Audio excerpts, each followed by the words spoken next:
जी अध्यक्ष हैं बैंकर सम्मेलन के। Bankers are the architects of economic confidence. सिर्फ गिनती नहीं, जिम्मेदारी का भार उठाते हैं। हर सपने की शुरुआत एक बैंक से कराते हैं। धैर्य, अनुशासन और एक मुस्कान, यही होता है एक सच्चे बैंकर की पहचान। इन्हीं पंक्तियों से मैं स्वागत करती हूँ जेके जैन जी का। जोरदार तालियां। देखिए, जेके जैन साहब का मैं एक परिचय आपको और दे दूं। ये बैंकर्स जो यूनियन है उसके अध्यक्ष तो हैं ही, साथ ही ये और भी बहुत अच्छे अच्छे काम करते हैं। इन्होंने साल भर में जो गरीब बच्चे अफोर्ड नहीं कर सकते हैं एजुकेशन, ऐसे स्कूल स्तर पर, ग्रेजुएशन स्तर पर एवं पोस्ट ग्रेजुएशन स्तर पर ये ऐसे विद्यार्थियों को मदद दिलाते हैं। और पिछले एक वर्ष में ऐसे कई बच्चों की इन्होंने हेल्प की है। मैं चाहूँगा सभी लोग जोरदार अभिवादन करें श्री हमारे जेके जैन जी साहब का।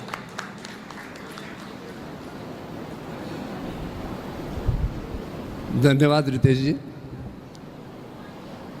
हम सभी जो आज यहाँ पर उपस्थित हैं, किसके भक्त हैं?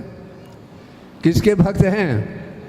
आचार्य ज्ञान सागर जी महाराज के भक्त हैं। जो यहाँ पर बैठे हैं, हम सभी आचार्य ज्ञान सागर जी के भक्त हैं।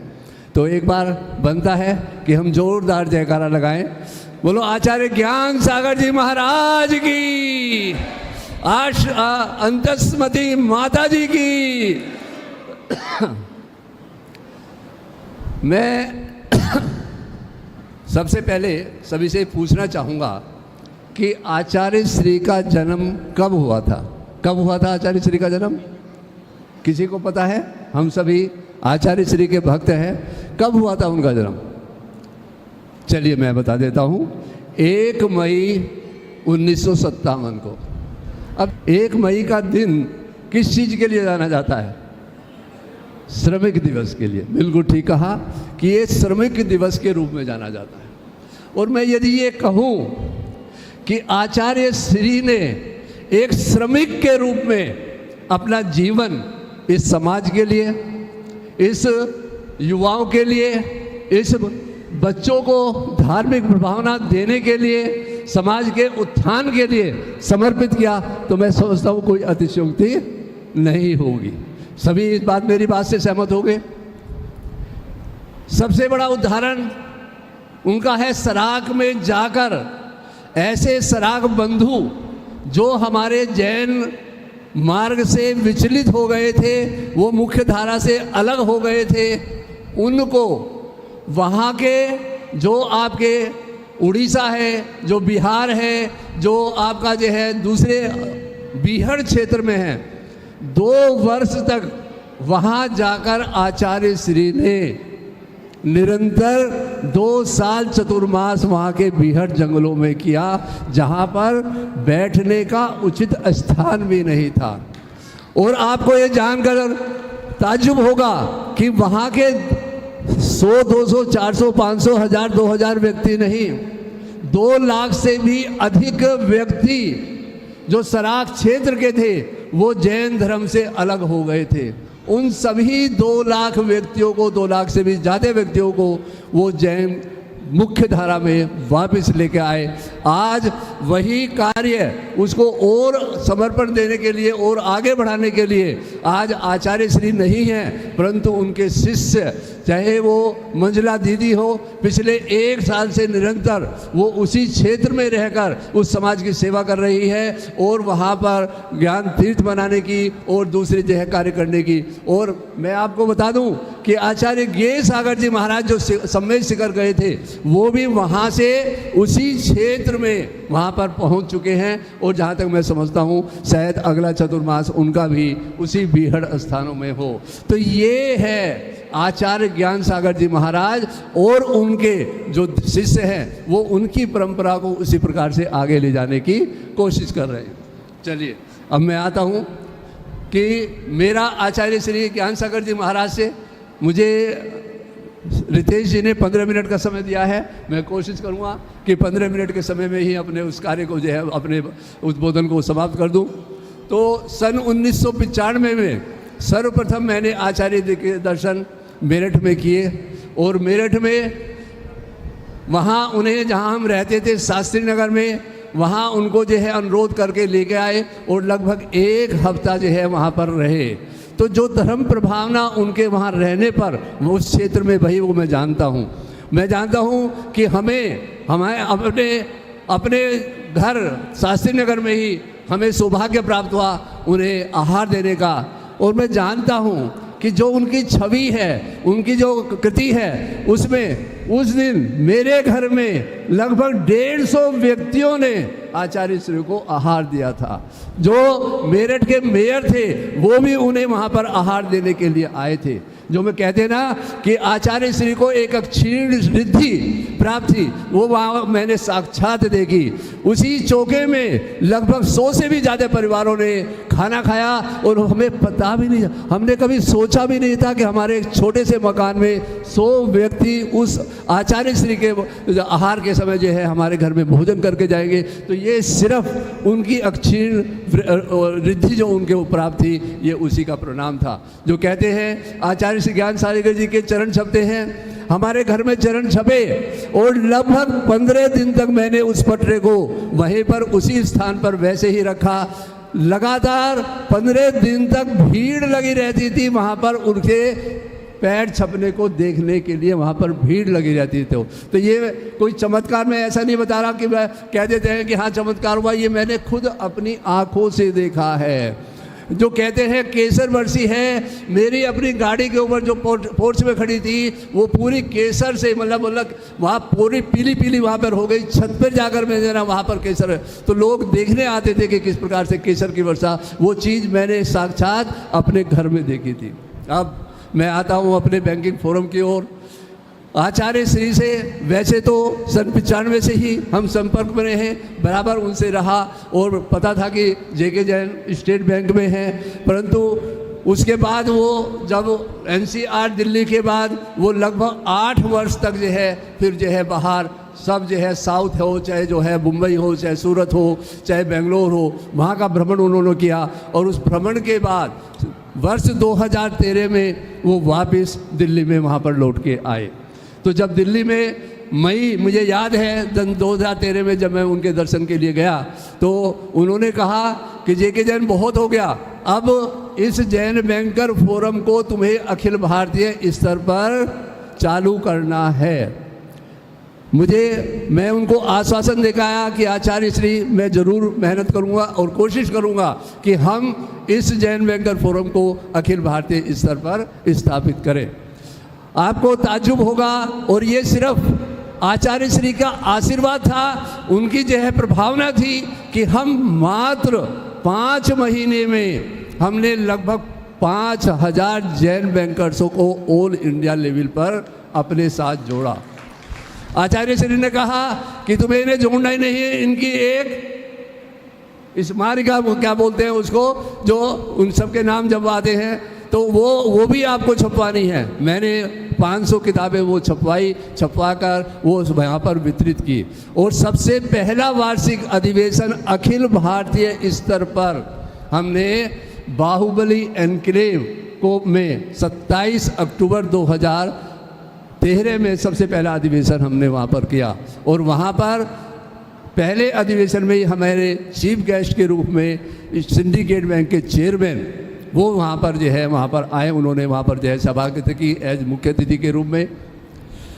उसके बाद से आज दिन तक हम हर वर्ष जहाँ भी आचार्य श्री होते थे या आज भी जहाँ आचार्य श्री के शिष्य होते हैं या उनकी शिष्याएँ होती हैं, हम वहीं पर जो है अपना वार्षिक अधिवेशन करने की प्रयास करते हैं। अभी तक 11 अधिवेशन हमारे जो हैं इस प्रकार से वार्षिक अधिवेशन हो चुके हैं। मुझे आपको यहाँ ये बताते हुए भी प्रसन्नता है कि आज अखिल भारतीय जैन बैंकर्स फोरम की देश के 8 राज्यों में लगभग 36 शाखाएं 8 राज्यों में कार्यरत हैं। जिस वक्त हमने ये प्रण लिया था कि हम इसे अखिल भारतीय स्तर पर जो है हम इसे स्थापित किए थे, तो हमने 3 संकल्प लिए थे। पहला संकल्प कि हम जैन समाज बच्चों में एवं युवाओं में धार्मिक प्रभावना बढ़ाएंगे। सबसे पहला संकल्प था कि बच्चों और युवाओं में हम धार्मिक प्रभावना बढ़ाएंगे।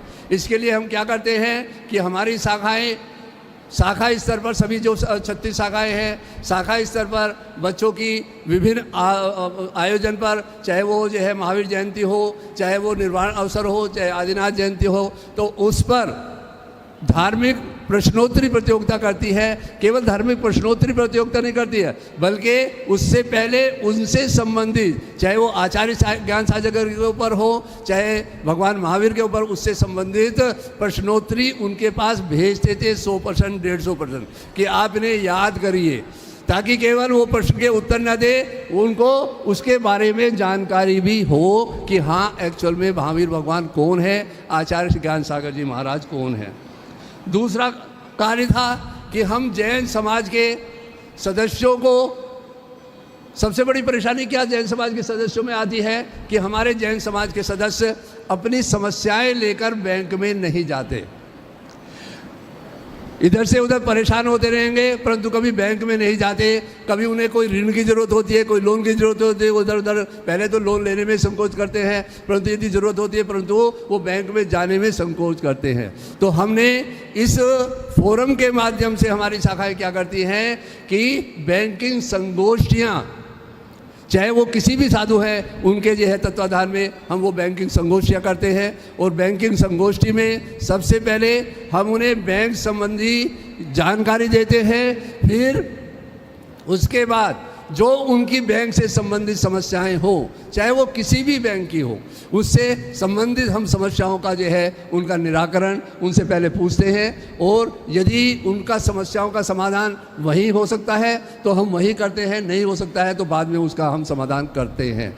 ऐसे सैकड़ों उदाहरण हैं जहां हमने इस प्रकार के जैन समाज के लोगों की बैंकिंग समस्याओं का समाधान किया है। तीसरा है शिक्षा क्षेत्र। शिक्षा क्षेत्र में सबसे पहले जो हम कहते हैं सब बच्चों के लिए, उसके लिए करते हैं, जैसे अभी रितेश जी ने बताया था कि हम कैरियर काउंसलिंग बच्चों की करते हैं। जो बच्चे 11वीं में और 12वीं में पढ़ते हैं तो उन्हें कौन सा स्कूल चुनना है, किस प्रकार के सब्जेक्ट लेने हैं, आगे उन्हें जो है आगे की 12वीं के बाद उसे क्या पढ़ाई करनी है, उसके लिए हमें कैरियर काउंसलिंग जो है करने के लिए हम वो करते हैं। जिसमें सबसे बड़ा सहयोग हमारे रितेश जैन जी जो हमारे बीच हैं, उनका वर्चस्व हाथ हमारे ऊपर रहता है और वो हमें इसमें सहयोग करते हैं। दूसरा करते हैं कि हम जो हमारे जैन समाज के अल्प आय वर्ग के बच्चे हैं, उनके चाहे वो 1 क्लास से लेके किसी भी क्लास में हो, उनको जो है हम स्कॉलरशिप के रूप में जो है आर्थिक सहयोग करते हैं।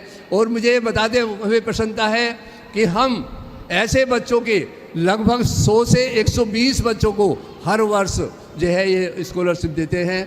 पिछले वर्ष में यानी कि 2024 और अप्रैल 2025 मार्च 2025 तक हमने लगभग 21 लाख रुपए की राशि हमने स्कॉलरशिप के रूप में इन बच्चों को प्रदान की है। धार्मिक कार्यक्रम के रूप में हमारी संस्थाएं जो हैं जो धार्मिक कार्यक्रम करती हैं, जैसे किसी का कोई नमोकार मंत्र का पाठ है, कोई जो है वैसे कोई विधान का आयोजन है, धार्मिक यात्राओं का आयोजन है, उस प्रकार के आयोजन हम करते हैं।